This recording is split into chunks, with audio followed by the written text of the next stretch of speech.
All right, so our next speaker is Reed Robinson. Reed is the Director of the Office of Tribal Relations for the USDA Forest Service. As Director, he supervises the Tribal Relations Program in Washington, D.C., and provides leadership for all region, research station, and forest-level tribal liaison functions.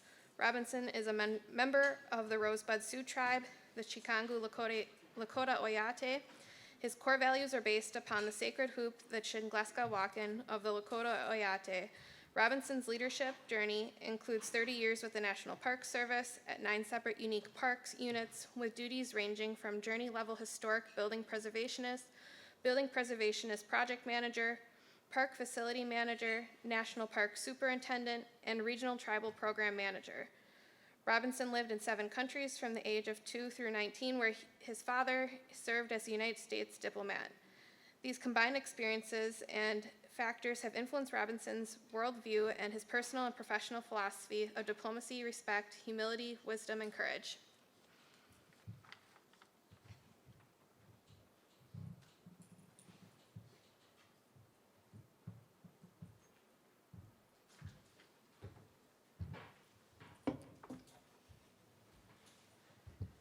Thank you. Good morning.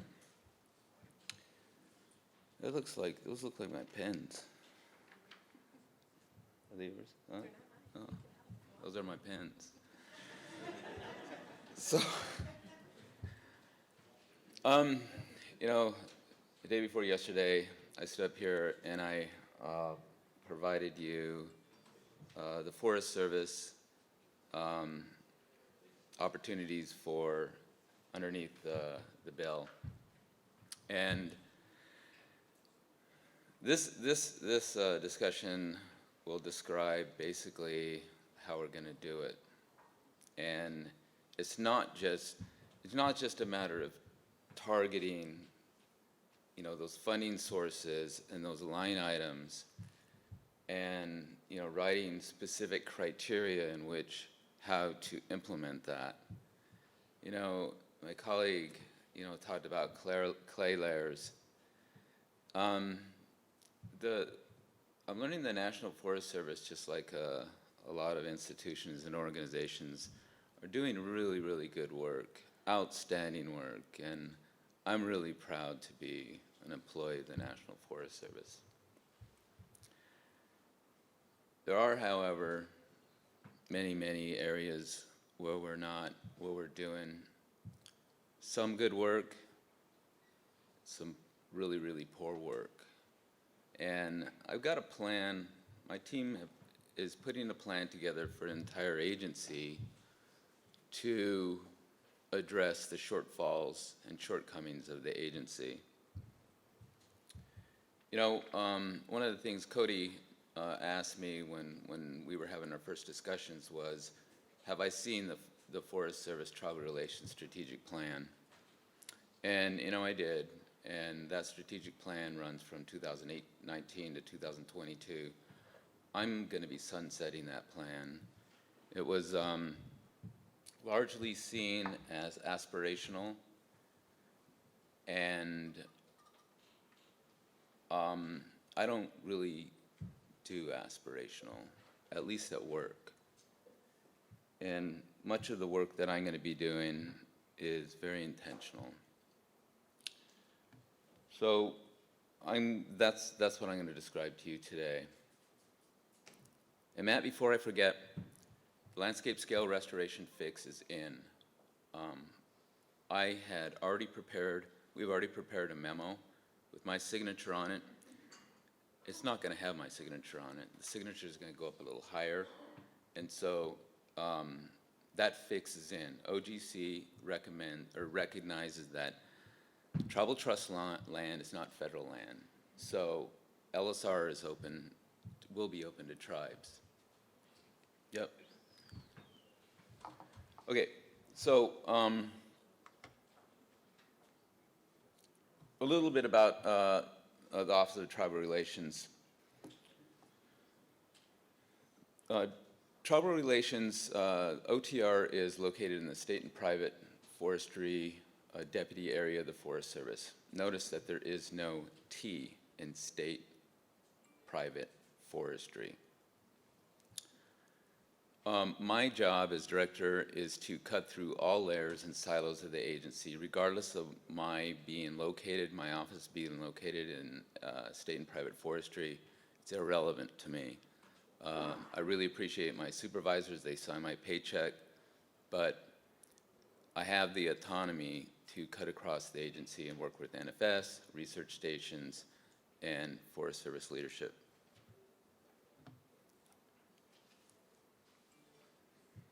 I'm going to cover the Forest Service Tribal Relations Action Plan on tribal consultation and strengthening nation-to-nation relationships. In that plan consists of 3 areas: leadership, operations, and programs. I'm a systems person, and I know the Forest Service is a systems organization, so we should be able to take this plan and make some music together. And throughout this presentation, I'll highlight some opportunities for engagement. So the Forest Service, from my perspective, should be a leader, if they are not already a leader, or the leader in meeting our legal and political obligations to Indian country as a federal land management agency. So the Office of Tribal Relations in the Forest Service consists of myself and soon to be a total of 12 employees. And we also have in the 9 regions, even though we have, our regions are numbered 1 through 10, I don't think there is a number, region 7 for some reason. 7 is a sacred number. But there are regional program managers in all our regions, and then we're going to be building up the research stations programs as well. These are GS-13 program managers. Many national forest units have full-time tribal liaisons. Some have collateral duty tribal liaisons, and I want to get a handle on the collateral duty folks, because you just don't, hand somebody, an archaeologist, a public information officer, the responsibility of tribal relations without anything in their position description or their performance plans.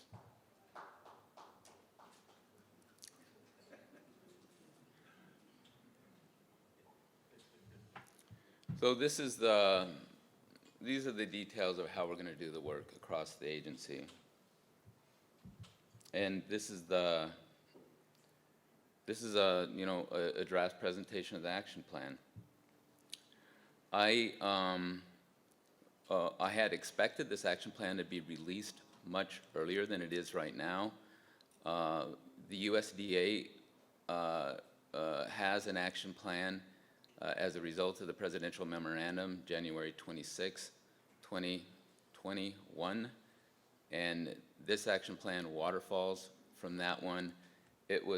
Our action plan was delayed because of all the significant announcements that were issued on last November during the White House Tribal Nations Summit.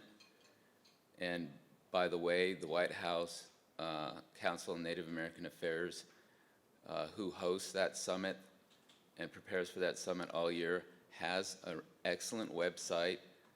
So I encourage you to find that White House Council on Native American Affairs website, has all the latest pertinent information. This action plan that we're developing will be, I expect to have a draft, a final draft for the Chief of the Forest Service to review and provide comments and sign shortly after. We're going to publish this document and reveal it during the November Tribal Nations Summit. The draft is going to be due on June 21st, which is what happens on June 21st everywhere? Summer solstice. So I'm moving to try to indigenize the Forest Service as much as we can by recognizing tribal events and highlighting these times of the year to celebrate and announce and do things. And I think it's also on a Friday. So the first section of the, the action plan, and as I go through this, when I get to the final draft, when we get to the final draft, there will be programs in deputy areas identified and a timeline with milestones associated with them. So unlike the strategic plan, where it doesn't identify this section will do that, it will be accomplished by this date, that's what this action plan will do.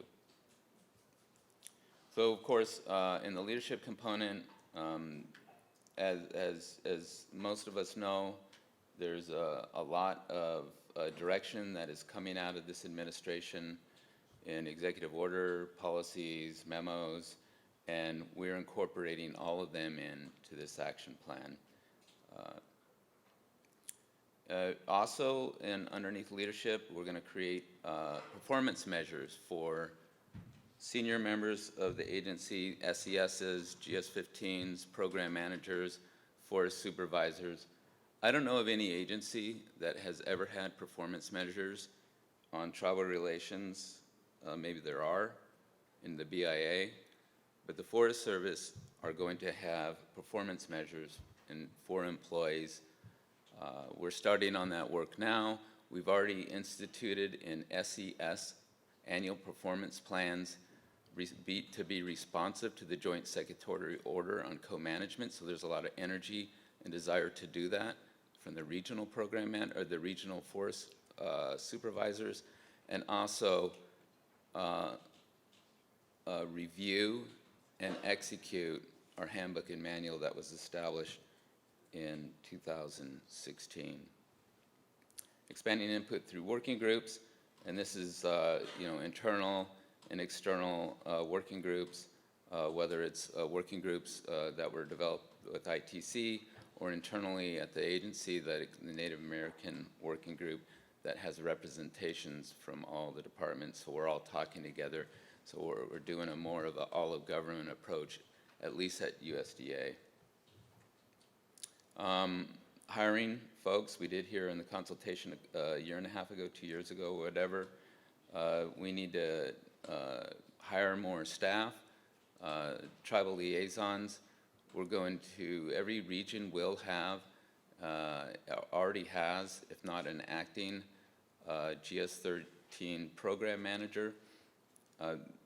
This week, there is currently a tribal grants and agreement specialist advertised. Within the next couple weeks, we'll see 5 GS-13 regional program managers, station program managers being advertised. And we're going to be focusing on the skills that and the experience that one might get from working in tribal government, tribal organizations, or tribal institutions. My staff will also be hiring some leadership positions as well. I'm operating on 50% fumes, but I do have some really good staff working for me in ensuring we're able to meet all these obligations and through details. And so we've got some strong experts, subject matter experts working for us now, like Doreen Gatewood here is on detail to my staff. Tribal relations configuration. I mentioned that we are located in a state and private section. Is that where we should be? We've been there for 15 years. Should we stay in state and private? Should we be in NFS? Should we be located underneath the chief's office? We need to go to a process to evaluate that. And the same thing with these regional programs. They should, in my opinion, they should all be working for the regional forester, not the cultural resource manager, not the state and private director, not the public information officer. They should all be reporting to the principal. Same thing on the forest. Tribal liaisons need to be part of the leadership team.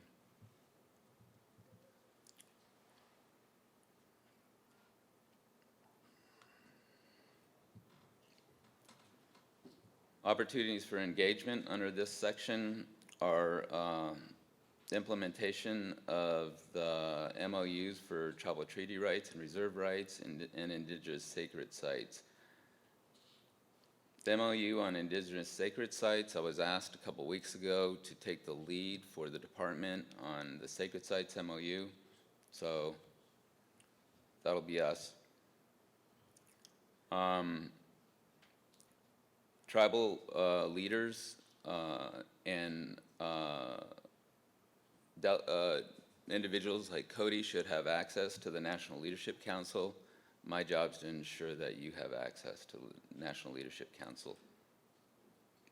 I already talked about positions, and by the way, we're working to make sure that those locations are flexible. If it's a regional position, you should be able to live and work from anywhere in that region. And the operational component, part of the reason why we're not doing as well as we could is there is no national level training on tribal relations and consultation.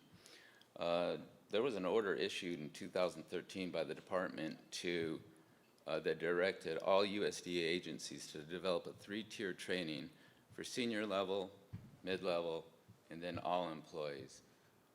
We started that process in Office of Tribal Relations. We're about halfway through it. So there is opportunities to engage there.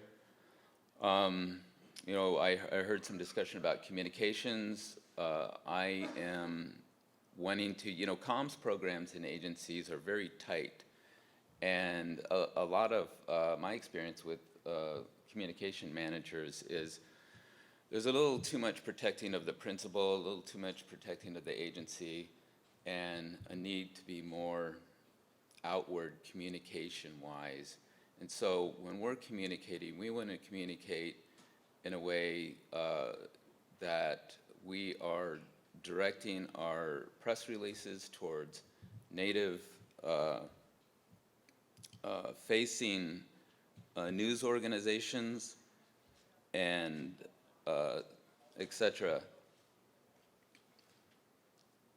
Of course, there's a lot of legislation in motion, especially, you know, at our level in Washington. So we know and make sure we have a process in place to track and report in a timely manner on pending legislation with tribal implications.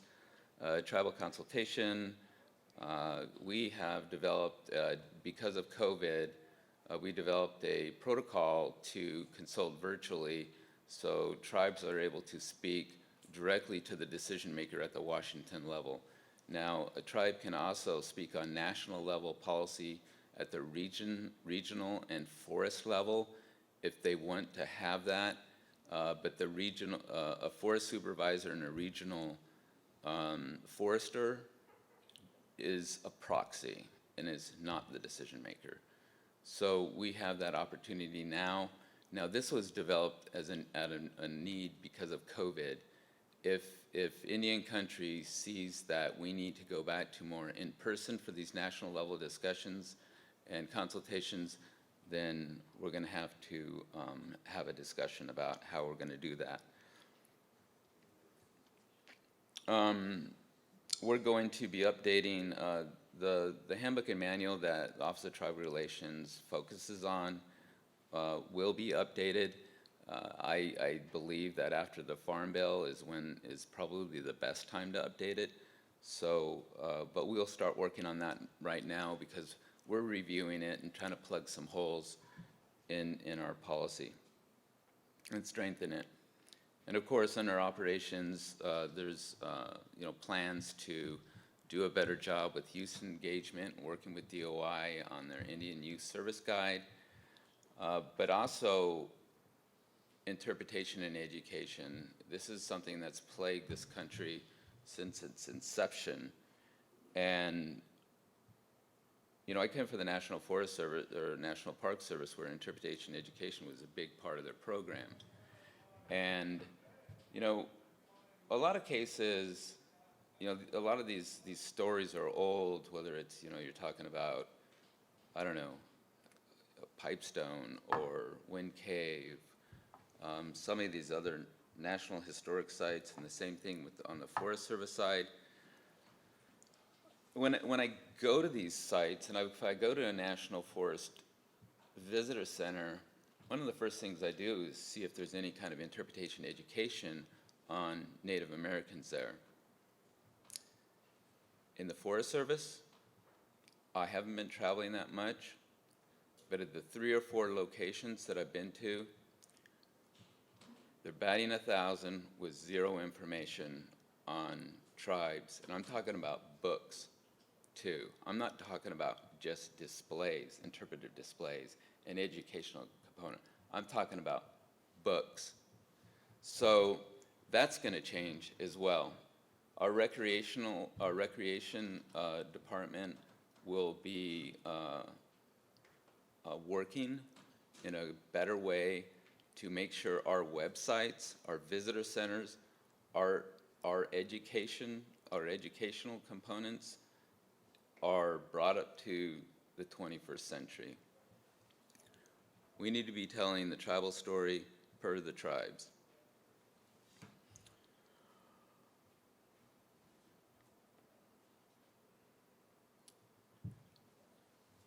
Collaborating on training and development is an opportunity.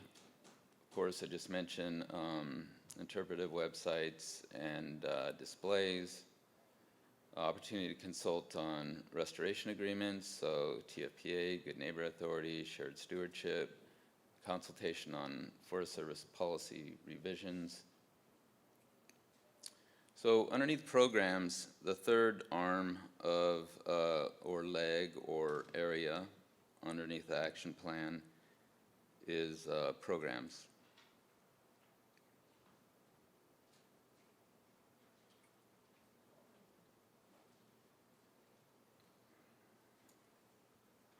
To remember my passcode here.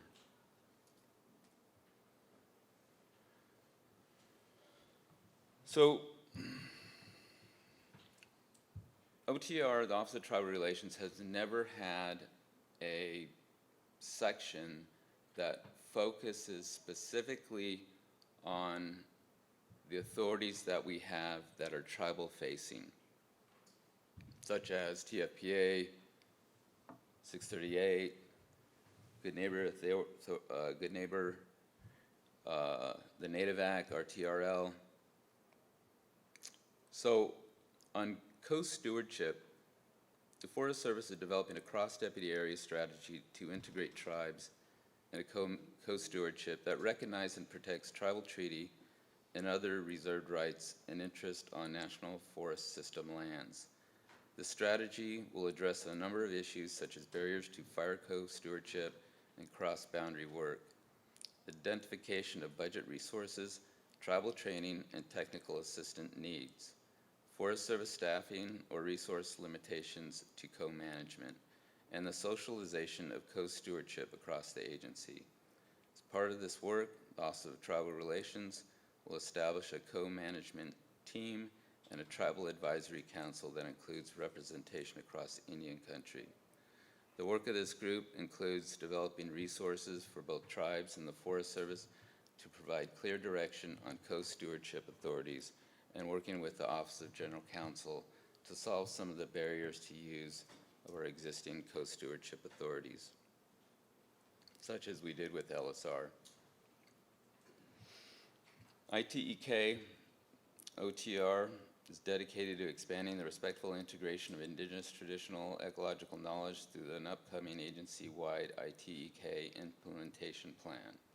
We also support the advancement of ITEK on topics of joint interest such as archaeology, botany, climate change, environmental justice, equity, fish and wildlife, food security, forest products, and sustainable forest management practices, geology, mining, health, heritage, cultural resources, indigenous range issues like bison, reforestation, restoration, sacred sites, social vulnerability, sustainability, subsistence, water security and protection, and wildlife fire science management.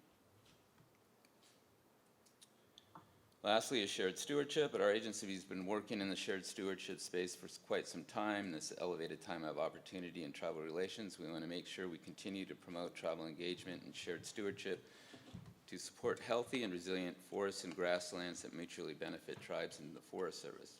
With the existing authorities and legislation and the new guidance issued in the recent joint orders and memorandum, we have enhanced opportunities to better communicate Forest Service grant cycles, provide technical assistance, address barriers to agreement implementation, update our tribal partnership guide, and collaborate on the continued development of the wildfire risk reduction and infrastructure team's work on the 10-year strategy for addressing the wildfire crisis.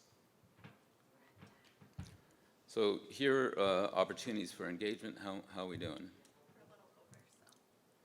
I'm a little over. I'm a little extra.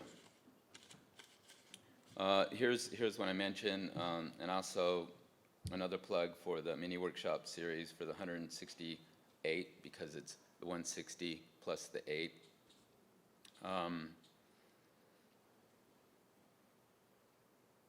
And also, I want to take this opportunity to unveil to you that we will have a tribal relations mobile app coming to you towards the end of the month.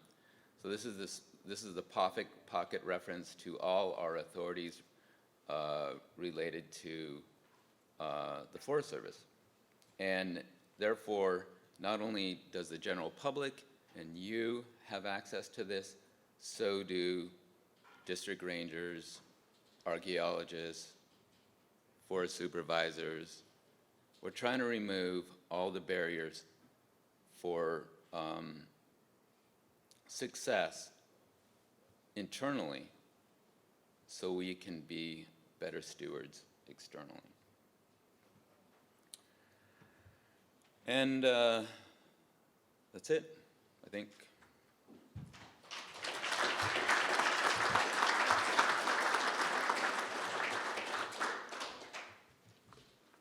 Thank you. Yeah, I'll try to speak loud. Thanks for sharing all the information on the plan. Read, and it's certainly comprehensive and quite detailed. I was just curious, was there tribal input in the development of this action plan? And if there was, what was the forum that tribal input was put in? It's a great question. So the genius behind this action plan is this action plans use existing policy. So our Forest Service Handbook and Manual, for instance, was developed in 2016. And it sat there and atrophied, and it was not acted upon. The Forest Service Handbook and Manual is an excellent document. And if we were doing what we promised we were going to do with tribes through consultation on our handbook and manual in 2016, we would not, what I want to do is reduce the drama in the Forest Service. There's a lot of drama, and it's not everywhere, but it really creates issues, a lot of issues. It surfaces generational trauma. It creates this unnecessary drama is a burden to Indian country. So the plan is based upon our need to implement those policies that are already in place, believe it or not. And then the rest of it is taking all the new initiatives, programs, executive orders, and throwing it into one action plan. So, and I also told my team, if there's anything in here that is new, then we're going to have to consult on. So I would be flagging anything that would be new in this action plan that requires consultation, and that puts the action plan on a different trajectory. But the problem is, there's nothing new in here.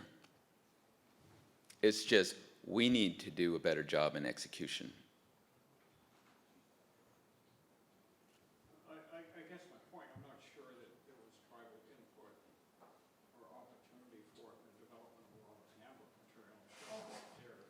Maybe if there was, people weren't aware of it. But I think when the strategic plan in the past was developed for OTR, and that was before you were there, that there was some criticism and the lack of opportunity for providing tribal input into the strategic plan. So I would assume the describing implements the strategic plan. No, the strategic plan is going to bed. The strategic plan was designed was FY19, FY22, and it's aspirational. And when I ask internally, like, who has the Forest Service strategic plan sitting on their left hand on their desk? Nobody. Nobody's paying attention to it. Nobody's doing anything with it. So what I'm doing is sunsetting it and turning it and creating an action plan, because the strategic plan doesn't tell anybody to do anything at any specific time. The action plan will say, you, fire, you, NFS, you, forest supervisor, you, program manager, you will do this, and it needs to be done by this time. And so it's a big internal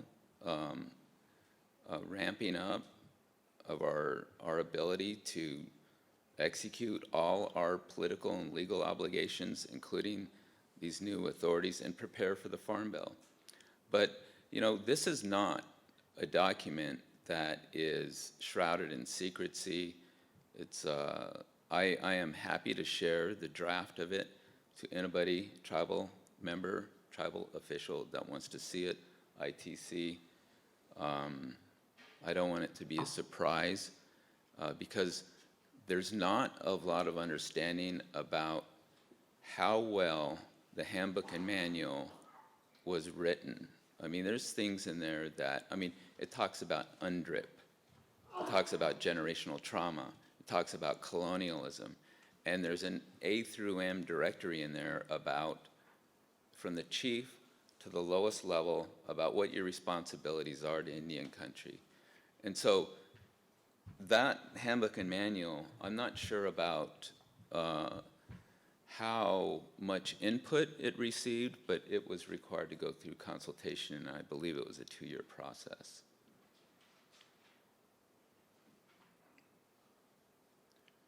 But I think I owe this group a copy of the draft action plan. And when you provide the copy, is there still time to put meaningful input into it?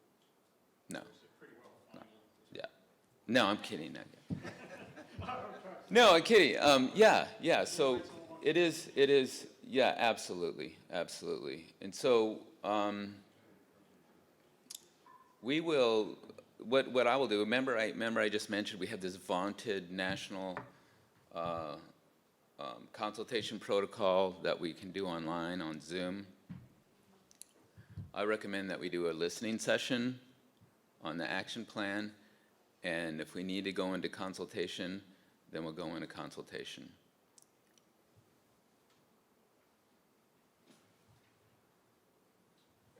Yes? Yeah, can you elaborate a little bit about the tribes and LSR? Because right now we've been stuck in the matrix.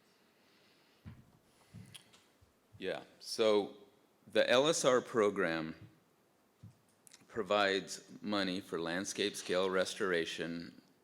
Those of you that aren't 100% clear on the LSR program, and it allows for states, NGOs, and whatnot to apply for money to do restoration on their lands.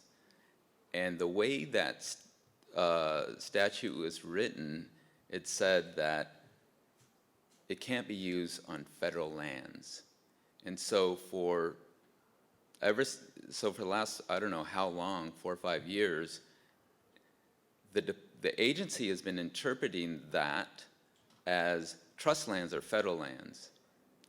And shortly after I came on board, the Palabana Indians, had this $385,000 awesome project they wanted to submit, and they go, "Hey, we were told we can't use this because we're not allowed to use on trust land.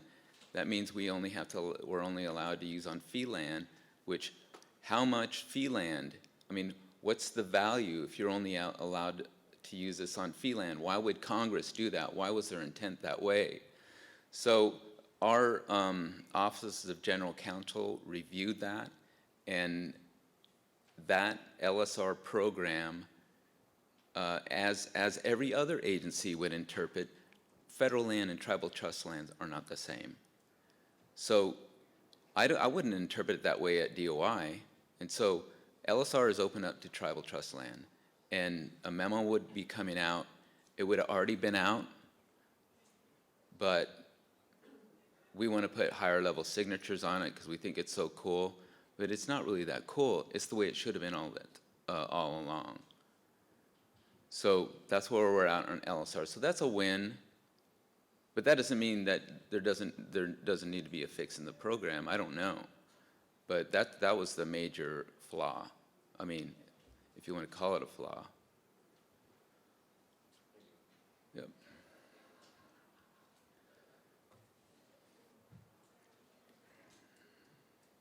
Well, I just want to say again, Wopila, I'm very grateful, honored, and truly humbled.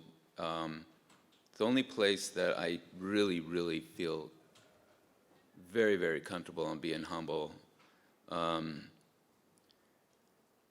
is with the people. And as a bureaucrat, I can't always be humble. You know what I'm saying? When I'm working internally with federal agencies. All right? Thank you.